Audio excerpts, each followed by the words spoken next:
So we mentioned there are 9 types of seducers in there, and I encourage people, if they get the book, to figure out which one or two they identify with.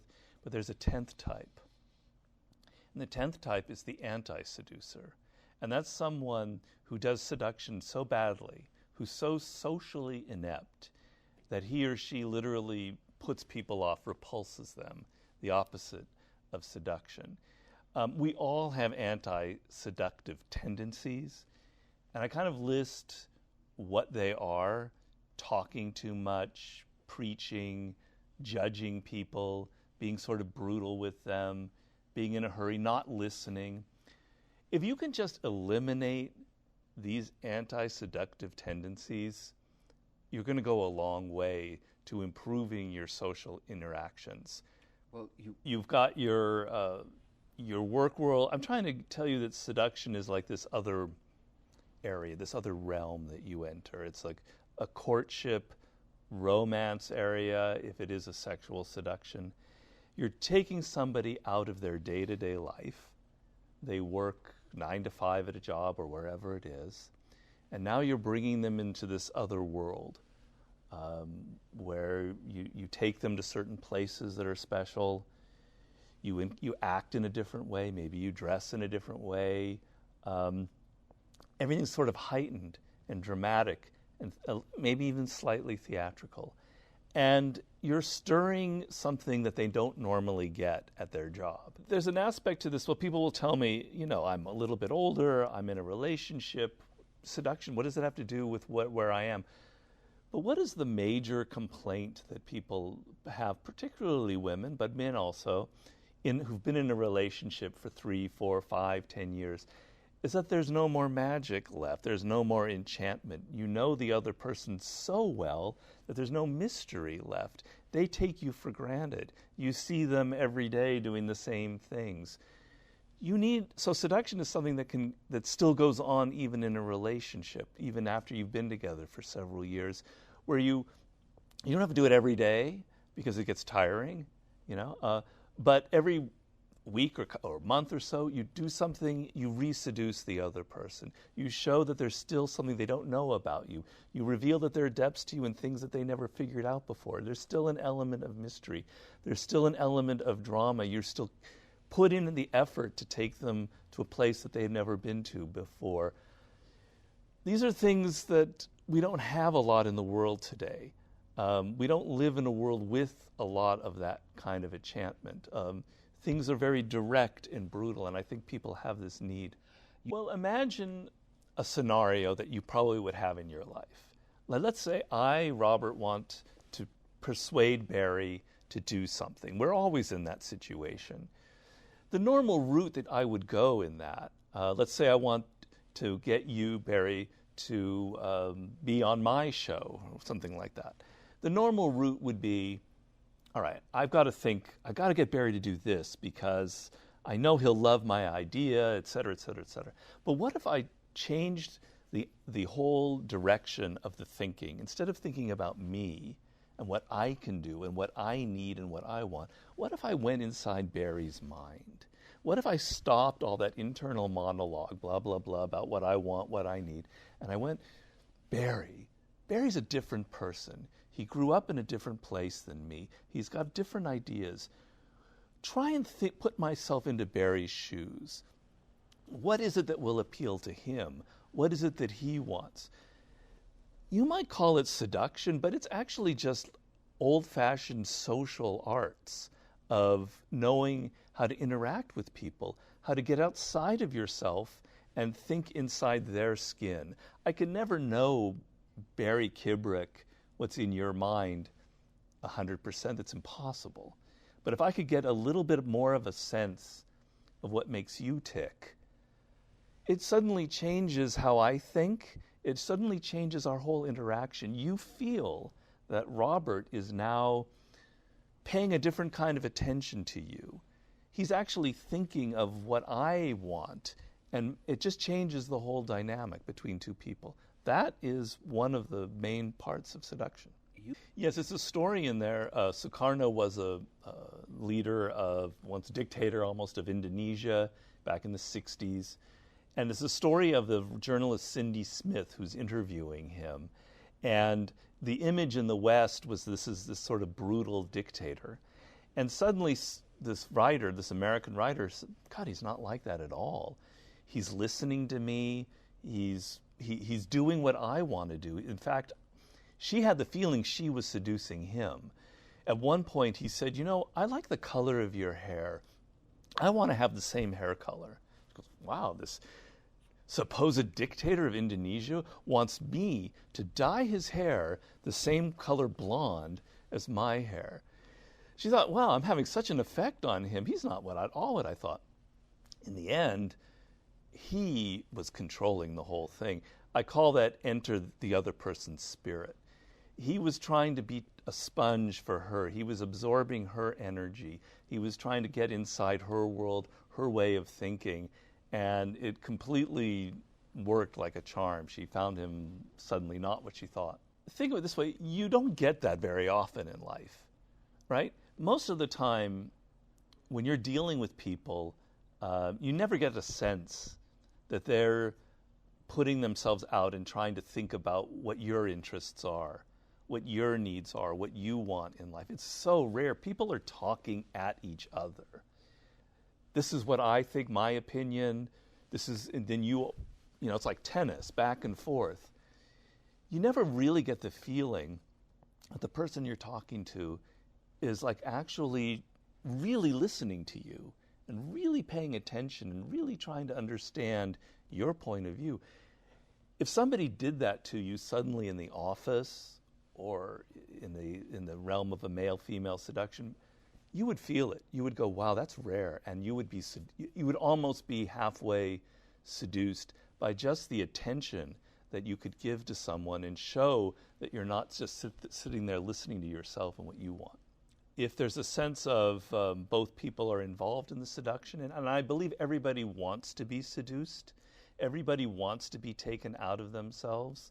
I talk in the book about the siren, which is the most primitive, basic female seductress, the first type of seducer in the world.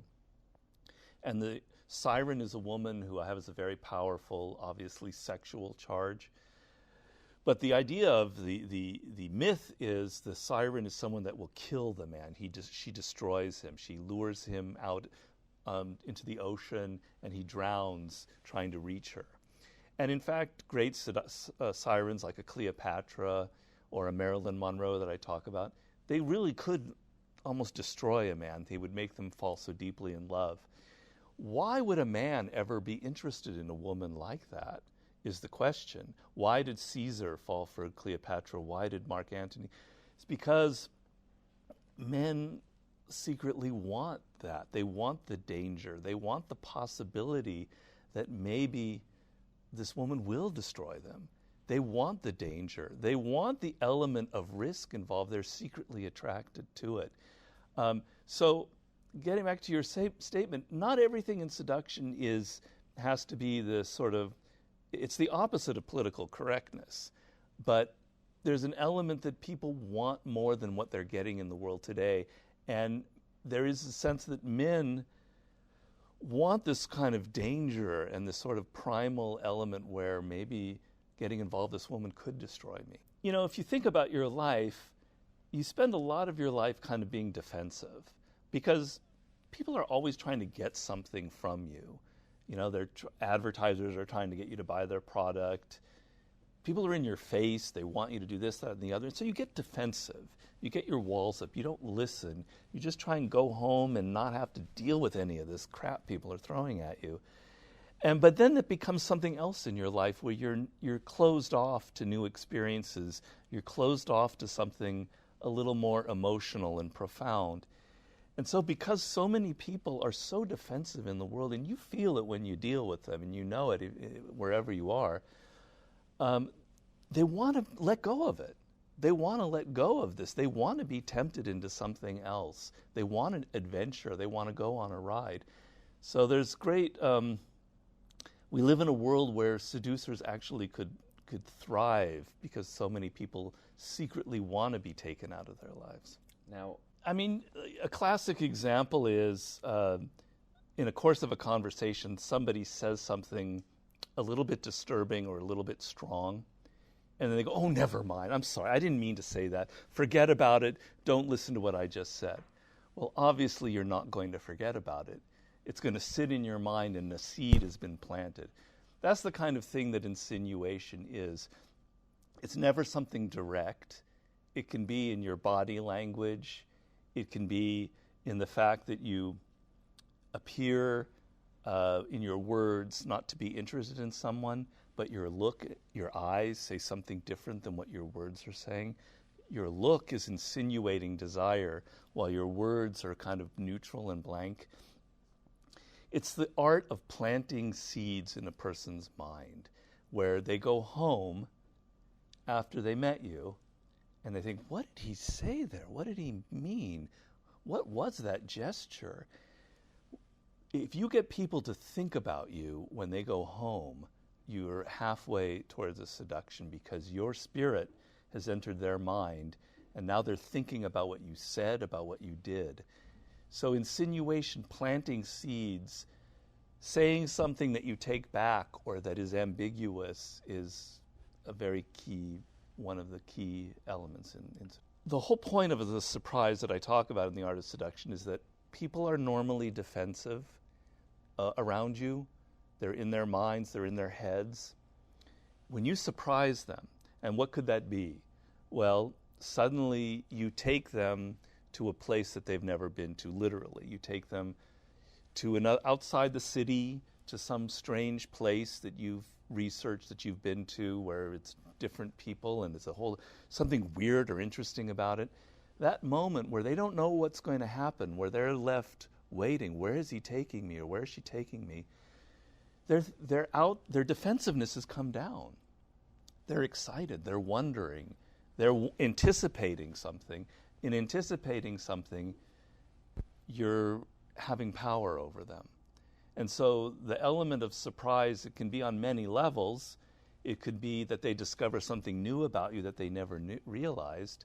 They always thought you were this kind of uptight, professorial, intellectual type, and suddenly they discover in your bookshelf some naughty erotic literature, and they go, oh my God, he's like nothing pornographic, but just something different.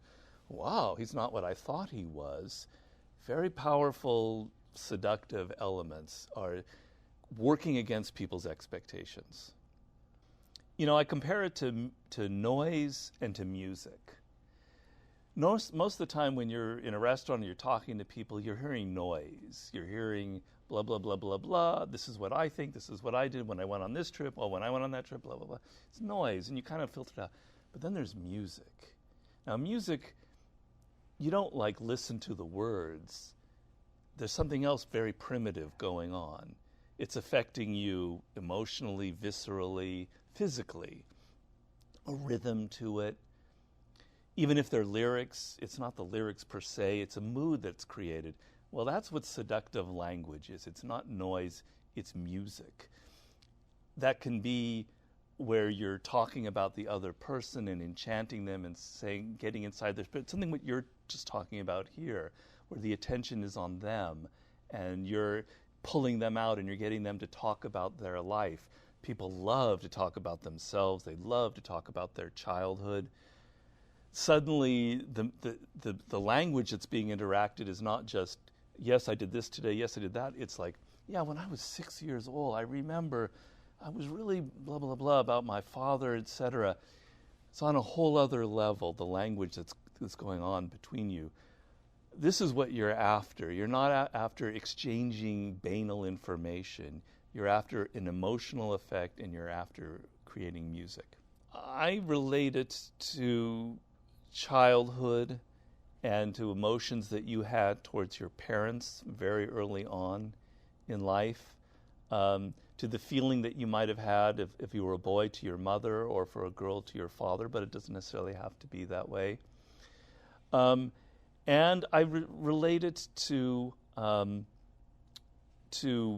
rituals of romance, like a mating ritual, like what animals go through, like courtship. I mean, I don't want to get too graphic here, but sex is never just sex for the human being. it's psychology. We're not just animals. We're involved in psychology. And you've probably had the experience that it's so much better when your emotions are engaged, when that person that you're physically involved with, there's a spell, there's something deep about it, you've wanted them, and now suddenly you possess them or whatever. It's deeper. That is very primal. And I relate it to something primitive. Initially, in our earliest ancestors, there were all sorts of taboos about who you could have sex with. Not obviously your sister, your parents, not your first cousin, not your second cousin, not your third cousin. Had to be this person on this mother's side, and da-da-da-da. And what happened in that moment, in those moments? The person that you were not supposed to have sex with was exactly the person that you wanted to have sex with. Because the taboo, the element of, I cannot touch this person, I cannot think about them, is what made you want to think about them. It's very much involved in human nature. A lot of our primal interest in seduction goes to what we're not supposed to have, and the fact that there's forbidden fruit, and it excites us. I'm just touching on what you're talking about, the primal aspects of it. In the 48 Laws of Power, I'm interested in what I call indirect power, soft power, because I maintain in the world today, if you're too direct, if you're too brutal and aggressive, you won't last very long. People won't like you. So we live in a world of soft power. It's in politics, it's in advertising, and it's in seduction. And seduction is women invented seduction. There's no doubt about it. I describe how that happened, why it happened. And when you read a lot of history, as I do, there's not a lot of, women disappear in history a lot. There are only a few queens and empresses and courtesans, but their influence on history is incredibly profound, and seduction has had a profound impact on us. The whole idea of enchantment, of enchanting another person, of putting them under your spell, of making them fall in love, whether as just the end of it being love or a form of power, is something that women created and have had a huge impact. And I want to trace that impact to even politics today, where I feel like politicians are seducing the public. So this is a different kind of power, but it's related to what I talk about in the 48 Law. I tell people, when you go see a movie or you read a book, let's say a movie, and you feel like the movie is casting a spell on you, it's drawing you into the story, and it's having an emotional impact on you, and by the end of the movie you're moved, or you're crying, or you're laughing, or whatever it is, that is a form of seduction where you've allowed your psychology to be penetrated by a director, a writer, or whomever, and you're seduced. And it's actually an amazing power that humans have. The problem is some people are closed to seduction. They don't want to be seduced. They're not interested in other people. I find seduction to be a very social phenomenon. To be a great seducer, you have to be interested in people. You have to there's a difference between a cold, kind of analytic, the typical sort of cold male seducer, which I talk about in the book, but I'm advocating a more sort of hot or warm seduction in which both people are seducing each other. Well, I say, obviously men and women are different. Men tend to be seduced by visuals. The way a woman looks is sort of the primal way of seducing a man. Women are very prone to words, to just hearing, to the verbal aspect. And seducers, the typical Don Juan of the 17th century, which is where the whole Don Juan legend basically began, 15th, 16th century, they discovered that through language, through poetry, through casting a spell on a woman with their words, that this was the weakness that they had. And so many of these great early seducers were just great talkers. It's interesting because if you look at like some of the great ones in the 16th, 17th century, they were not handsome men. They were actually, one of them was physically repulsive, but had such an incredible way with words that he could seduce almost any woman. And then, obviously, there are women who are great with words. I'm not saying that it's strictly male or female, but these are the two sort of weaknesses that each gender has. And it's infiltrated politics to a very large extent. I look in the art of seduction, the icon for me, the first great American, even world politician that kind of mastered it, but let's say American, was John F. Kennedy. I claim that he was, I'm not just me, other writers have as well, he was a master seducer, obviously with women, he's legendary for that, but using television and using Hollywood, the imagery, the icons of Hollywood, his father was a producer in Hollywood, and Kennedy was obsessed with Gary Cooper and Cary Grant and James Dean and Montgomery Clift. He studied them. He knew how to have the same sort of charisma on camera. He was our first television president. And he seduced the American public in a really powerful way. I mean, it was a very close election with Nixon, so it wasn't like a great, it was very close run victory. But it was very powerful in that he set the bar that now a politician has to have a television presence, has to be seductive, and has to find a way to bring people together through language, through imagery. Kennedy was sort of the master. And so I want to take you away from thinking of seduction as just the sort of thing that men do on women or women do on men. It's something that permeates our culture. It's in advertising, it's in marketing, it's on the internet, it's in politics. It's different. Obviously, a sexual seduction is not, it's the same as Kennedy seducing the American public, but the dynamics, the casting of the spell, the enchantment has a similar process.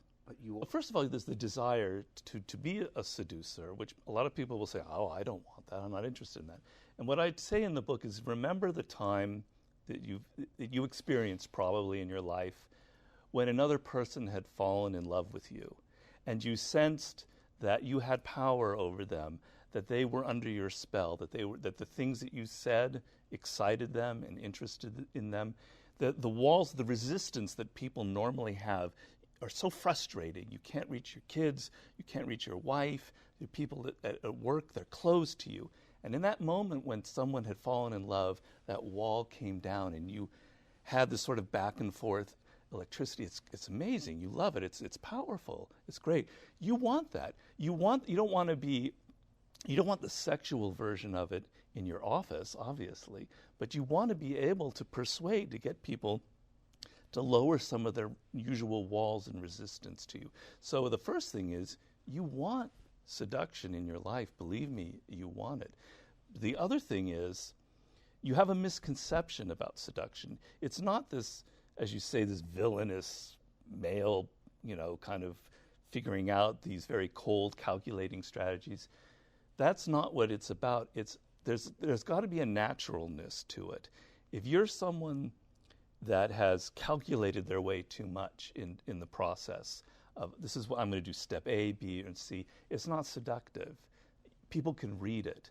Seduction, there's a body language to it. There's a kind of nonverbal communication. And we sense that another person is trying too hard. They've read a book. They read The Art of Seduction and they're applying the 24 strategies. It doesn't work. You have to bring out natural qualities that you have. And I maintain in the book that every person has a kind of natural quality that makes them authentically seductive, whether it's the natural who's kind of childlike and spontaneous, or the rake, or the siren, or the ideal lover, whichever type it is, it's in you, it's latent, it wants to come out, and that's what will make you a good seducer. And I mean, a lot of people complain about the art of seduction, and they say, well, shouldn't people just be who they are? Why can't we just be natural and just do what comes, first thing to us? Why do I have to put effort into it? Why do I have to read a book? Well, the thing is, the fact that I say that seduction and romance is like a courtship. It's like a ritual that you'll see animals go through when they're in a mating ritual. Humans have the same thing. It's called courtship. It's called romance. It involves certain steps. It involves getting the other person excited about you and interested in you, etc. And the worst feeling in just the romantic part of seduction, let's just talk about that, is that the other person isn't putting out any effort. They're just being who they are. You go to their house and you have a date and they're just wearing their usual clothes and they've ordered pizza and there's no effort, there's no enchantment, there's no theater. People are dying to be taken out of their lives, out of the banal day-to-day work, and to be taken on a ride. They want enchantment. They want some drama in their life. They want pleasure. I talk about in the book, it's like a child. Seduction is reaching the child of everybody. And when you were a child, you were 1 year old, what was the greatest pleasure you had? It was being picked up by your father, your mother, and kind of whirled around and taken everywhere and lifted and twirled, etc. The sense that someone was taking you somewhere and you were under their control made you laugh.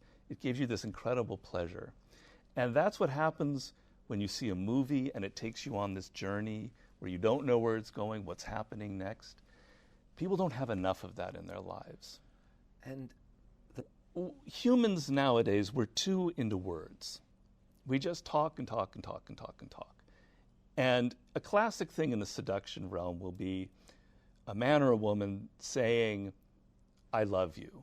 Like, when will they say, I love you, is a big deal. And all I try to tell in the book is that's not the language of love. That's not the language of seduction. It's something nonverbal. You have to learn this new language of seduction. It has nothing to do with words. It's in your body language. It's in your actions.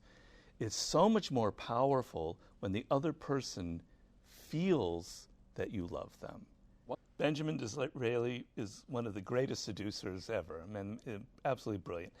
First of all, consider this. He was a dark-skinned Jewish man in England who became prime minister. And imagine the prejudice against somebody like that in a country like that. How did he ever do it? Because he was a charmer, a seducer. He could seduce the birds out of the trees. He seduced Queen Victoria. She was madly in love with this dark-skinned Jewish man. And the whole art of it was, for Disraeli, was to make the other person feel like they were special, they were brilliant. There's a quote I have in the book, I'm not going to get it exactly right, but there's this woman who said, after sitting next to Gladstone at dinner, Gladstone was the great rival of Disraeli. After sitting next to Gladstone at dinner, I thought he was the most brilliant man in England. After sitting next to Disraeli at dinner, I thought I was the most brilliant woman in England. Gladstone irritated people because he was so argumentative, so superior. Disraeli charmed everyone because he made you feel like you were special, you were brilliant. And he gave you the sense that you were the star of the show. Here he took Queen Victoria, the most prudish, uptight woman you can imagine, and he had her completely under his thumb. She wrote a book which nobody read because she wasn't a writer. But she had vanity. She has ego. Everybody has ego. And so now Disraeli would refer to her, he would say, you know, we authors, when we write, and he was a great writer, but he made her think that she was a writer like he was. I mean, the guy is one of the great seducers of all time. So getting back to the nonverbal aspect of seduction, you know, there's words that you can use to reason with people, and there's a place for that, and it's important. And there are words that you use to cast a spell. So when we read poetry, when we read Shakespeare, we're not looking for rationality, for logic. We're looking for that spell, for that feeling, for that emotion. One of the greatest male seducers that ever lived was Errol Flynn, the actor. The power that Errol Flynn had, I had to study it and figure out what was the secret to his success. It wasn't really anything he did. He was completely undefensive. There wasn't a defensive bone in his body. He was open, non-judgmental, and women would say that when you would get into a room with him, you were afraid of this guy 10 minutes with him in the room and you lost all of your inhibitions. They said it was like drinking 4 martinis just to be there. They hadn't drunk a thing. It's because he was so relaxed that he would pass that mood to you. Human beings are not just logical animals. We're physical. We have bodies. And our emotions, our physicality responds to the physicality of the other person. So you, Barry, being very relaxed and open makes me feel relaxed. If you're all defensive and worried, makes me defensive and worried. These are the sort of the grammar of seduction that you have to learn. Well, that's the whole art in a nutshell. People consciously won't admit to wanting to be seduced, but everybody secretly wants to. So the key is everyone's different. What would seduce one person, what they unconsciously need or want or are missing in life is not the same as another person. I just remembered this anecdote. It's not in my book because it's happened to me. But when I was young, 21, I lived in Paris. I was working at a hotel. And this is sort of when I started getting interested in seduction because I met a man who worked at this hotel. He didn't work there. He just frequented it because this is a hotel where all the models stayed in Paris. He was this Brazilian man. He was the greatest seducer I've personally ever met. He was good looking, but he had the art down. And he was seducing everyone, and I was just amazed. I couldn't believe what was the secret to this guy, his success. And one time I was with him, I was walking down the street, and he was with his latest conquest. And this other woman came up to him, all angry and bitter and crying. It was somebody that he had seduced and abandoned. And I go, uh-oh, we're going to see a fight. It's going to get ugly. I took the other woman aside. Let's get away. 30 seconds later, she was completely melted and was back under his charm, and he was like signaling to us to leave. It was because he was like that Errol Flynn thing. He had nothing defensive about him. He was sort of like, yes, I understand. And he, through his physicality, through the fact that he didn't get angry, that he didn't get defensive, he didn't start defending himself. He didn't say, well, let me explain. No, he just immediately went into this sort of calm, loving, intense attention mode, and it worked on her. I know that's what I was getting at. Her unconscious. She just melted in front of him.